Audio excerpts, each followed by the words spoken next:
I've always wanted to be in radio, always wanted to be in broadcasting, but I found it rather tricky to get in it because you tend to think, geez, how in the world will I end up in that tall building in Auckland Park? And I decided to study marketing, and marketing led into advertising.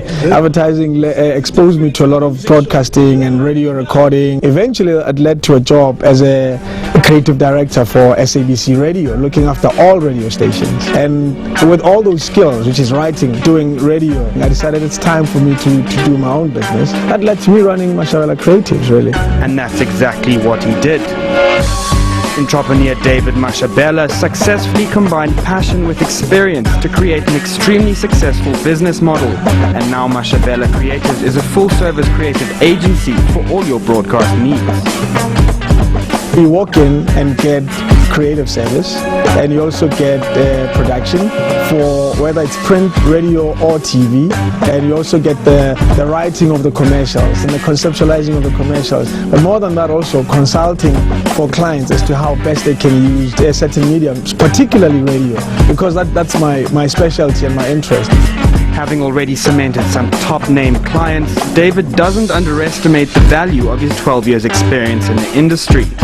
In business, you need to know people, and the biggest challenge is I don't know who to call and who am I going to speak to when I get there. So having worked for 10 years places you in a position where you get to learn a lot, you get to appreciate the dynamics of the business, and more than that, you get to meet the right people. That when you're in business, you can call up and say, look, we're struggling a bit, can you have a meeting? People don't just say, who are you? I don't have the time to talk to you. Right now, there's a number of people that I can call and they'll give me a meeting without even thinking. And that, trust me, I got it because of the 12 years. Working for David is like an experience I've never had before in terms of being able to have total creative freedom in a way, and your ideas are always heard and never shut down, and it comes down to a level where you both understand each other, kind of things. I always say as a motto in the business that we have to make sure that our clients come first and we deliver to them the best possible quality of work. For simple reason, they will come again and they are likely to tell their friends and family. Because in our industry it's very tiny, marketing is very small. So people always have chats and say, where did you do that ad? No, I've done it with these guys, the Mashabela company. So as a result, the name spreads nicely. I think the minute you attach your name to a brand, you're completely committing to living up to a particular standard. On radio, I've been called Mashabela for so long. It became a natural PR idea to attach my name to it, so I don't have to do so much work trying to market the business because the name Mashabela is already slightly a little bit out there. Despite his entrepreneurial success, David feels strongly that more could be done to encourage small businesses. It's not conducive, it's only spoken about a lot, but it's not practiced very simply. A small business in the township, a guy that wants to start a business, doesn't immediately know who to call because it's not communicated that strongly. He doesn't know that, no, this is the only place you should go and nowhere else.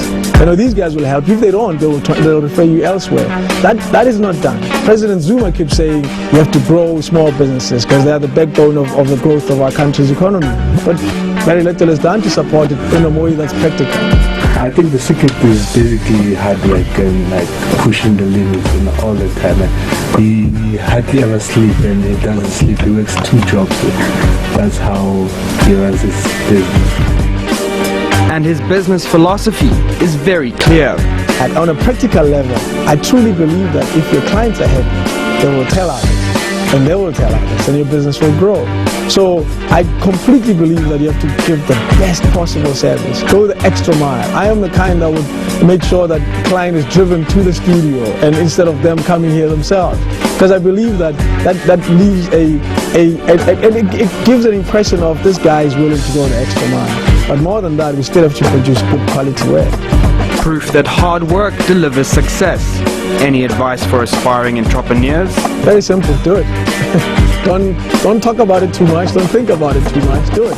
Because the minute you talk about it too much, you start thinking that you're doing it and you're not doing anything, you're simply talking. You have to do it. And you'll see how that will grow from the next into the next. More often than not, if you look at your business model, you realize you really don't need money up front. You just need a little money that will buy you the first product. Then you can sell that product and sell 2 next time and sell 3 next time. And not long, you'll be Walmart.